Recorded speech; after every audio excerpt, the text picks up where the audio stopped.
Well, prior to Mr. Trump's second term, Colombia and the US had a good relationship in 2022. It was designated a major US non-NATO ally. Well, fast forward 3 years and to today, and the Colombian ambassador to Washington has been recalled back to Bogota for consultations. Well, my next guest is Iván Duque, the former president of Colombia, who was in office from 2018 to 2022. And he's pointing the finger of blame for all of this at his successor, writing, and I quote him here, "The crisis with the US is the result of Petro's verbal aggression and mismanagement. His closeness to Maduro, Venezuelan president, and his attacks on the White House put the free trade agreement and thousands of jobs at risk. Parallel diplomacy must be activated urgently." And the former president joins us now live from Bogota. I mean, Colombia and the US had a good partnership under your presidency. Just unpack this spat for us, if you will. I mean, Donald Trump calls Colombia a drug manufacturing machine. Is it? Well, Becky, thank you so much for having me. I think what's important to say is that Colombia and the United States have enjoyed 200 years of relationship. And over the last 4 decades, that relationship has strengthened in a bipartisan and bicameral way, but also not depending on which party has the administration. We've enjoyed strong relationship with Republicans and also with Democrats. And the fact is that also I worked with President Trump in his first administration and also with President Biden. And we shared values, we shared principles, and we shared actions against narco trafficking. We also defended democracy against the dictatorship of Nicolas Maduro.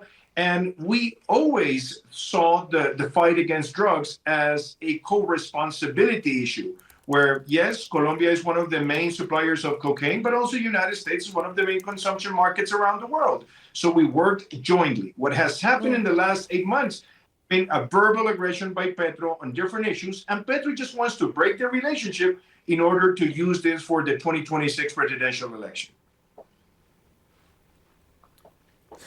Let me just unpack some of these threats, because these tariffs could be swinging, and most of our viewers will understand how increased tariffs might impact the people of Colombia. And then there's the pulling of aid. Iván, Colombia remains the most heavily landmine affected country in the Americas. And as I understand it, since 2017, the US has provided $147 million to support humanitarian demining in Colombia. Is that and other humanitarian programs that could be severely hurt by US cuts, correct? Well, what I have said, Becky, is that it's very important that any reaction from the U.S. administration on Petro has to be individualized and not to create a collective punishment. We're heavily dependent on our trade with the United States. The United States is one of the main sources of investment, is one of the main sources of intelligence and military support, but also aid for multiple purposes, including demining. So that's very important. And I think the parallel diplomacy that we have seen with the former presidents, with the institutions, with the abbreviations, all of that has been helping the U.S. not to embrace the collective punishment. So I am an optimist that I hope that there's not going to be additional tariffs on Colombia that will harm thousands of jobs. And I think it is more likely to see individualized sanctions on Petro's administration members. That's the way this should be handled. Otherwise, in Colombia, the U.S. is very popular and the relationship is very strong. Anything that would harm this will have a very negative effect. Petro has tried to distance himself from Venezuela. Maduro now says he has Colombia's back. Take a listen to the leaders. Colombia knows that we are one and the same, Siamese brothers. And whatever happens with Colombia happens with Venezuela. And whatever happens with Venezuela happens with Colombia. As a military officer from the Colombian Armed Forces wrote to me 2 weeks ago, if they touch Venezuela, they touch Colombia. We are one homeland at heart. And I don't say what I'm saying lightly. I know what I'm saying. Le da rabia al señor. It angers Mr. Trump that I don't support the Americans with the Colombian army to invade Venezuela. No, sir. What stupid Colombian could think of helping to invade where his cousins, his nephews, and his fellow Colombians are? Are Colombia and Venezuela, to your mind, one and the same? Well, I think we shared history and we share a lot of social and economic relationships. But Colombia cannot side in favor of Nicolas Maduro, who's a dictator, who's also a narco-terrorist, and who has now a reward of $50 million if he's brought to the U.S. justice because of his illegal activities. I think Colombia has to keep on defending the lawfulness of the democratic charter.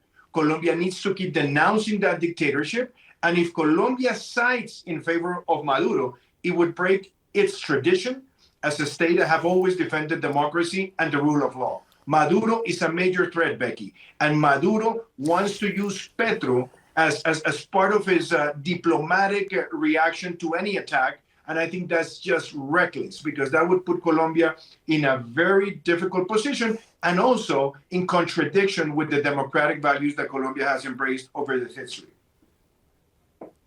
Yeah. So I just want to get your further thoughts on drug trafficking and as this policy of going after narco traffickers, which the Trump administration sees as terrorists.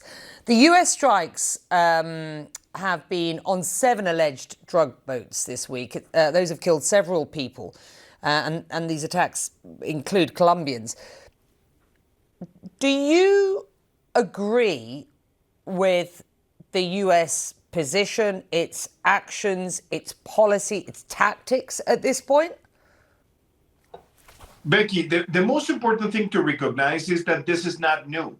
We have been doing interdiction exercises in the Caribbean with many countries and the United States for almost a decade. We had the Orion campaign. And every time there's an interdiction, if it's a vessel, if it's a plane, there are warnings. If the warnings are not followed, there can be an action which can be to attack. So I don't think this is new. I think the fact that the U.S. is deploying more personnel, more technology, more capabilities is a good deterrent method for the cartels. Obviously, there's always going to be a great debate about this. But even in the case that Petro has just recently mentioned that there was a fisherman, well, it happens that that fisherman had a very difficult criminal record so far. So yes, there has to be more proofs and more evidence on the interdiction. That's fine. But those interdictions have been occurring for a long time, and I support them because they are a very effective deterrent method against the cartels. Let me just try and get a sense from you of whether this sort of dressing up of this policy, and this is very specifically about Venezuela from the Trump administration, really has any merit. I mean, Donald Trump is accusing Venezuela of being a narco state. Former Biden, for the National Security Director for the former President Joe Biden for the Western Hemisphere, told CNN that over 95% of the cocaine that flows into the US comes from Colombia. So I wonder if you can stand up that number. And that Venezuela itself has never needed to develop a native drug-producing industry, given it has large oil and gold reserves. Under your presidency, I mean, what was Venezuela's drug activity?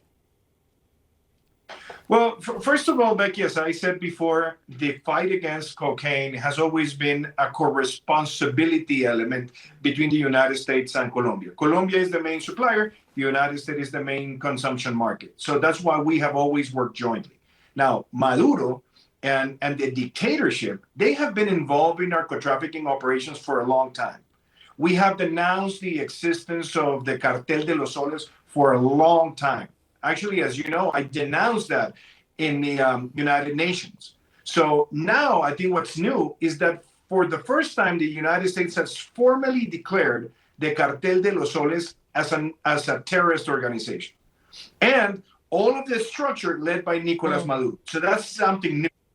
And now all the methods that are being applied in order to deter that threat are very important because there's a connection between the Colombian cartels and Venezuela because they have provided a safe haven for FARC, for ELN, and other organizations, which is a violation of the Resolution 1373 of 2001 after September 11. They have been providing safe haven to those terrorist organizations. So I believe this new method of declaring them a cartel, having interdictions in the Caribbean, and also raising the threat for the cartels in order to operate with fast boats in the Caribbean, I think it's the right way to go. I think it's lawful. And I think, yes, it can be controversial, but it is also going to involve many other countries based on the Orion campaign that has been taking place for almost a decade. In the case of Colombia, we need to maintain the U.S. support on intelligence, on all the offensive strikes against the cartels. And that's why we have to separate the Petro administration for the long-lasting bipartisan and bicameral relationship that Colombia has enjoyed with the United States. Yeah, you've clearly got real concerns about what happens next. Meantime, the ambassador in Washington has been recalled for consultations, as we are reporting it. So we wait to see what happens next on this story. It's good to have you, Ivan. Thank you very much indeed for joining us.